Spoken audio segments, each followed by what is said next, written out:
तर दिवाळीनंतर 6 ते 7 दिवसांची ट्रिप प्लॅन केलेली होती. तर त्याच्यामध्ये पहिलं जे डेस्टिनेशन होतं ते महालक्ष्मी मातेचं मंदिर होतं. तर खूप वर्ष झाली होती महालक्ष्मी मातेच्या दर्शनाला आलेली नव्हती.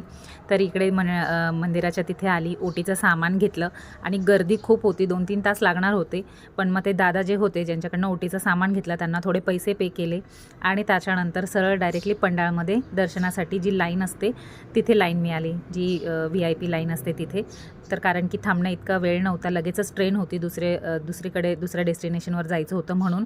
त्याच्यामुळे पंडाळमध्ये आली. अतिशय सुंदर असं महालक्ष्मी मातेचं दर्शन मिळालं, अगदी जवळून डायरेक्टली गाभाऱ्यात जाऊन समोर मला महालक्ष्मीच्या मातेसमोर जाऊन दर्शन मिळालं.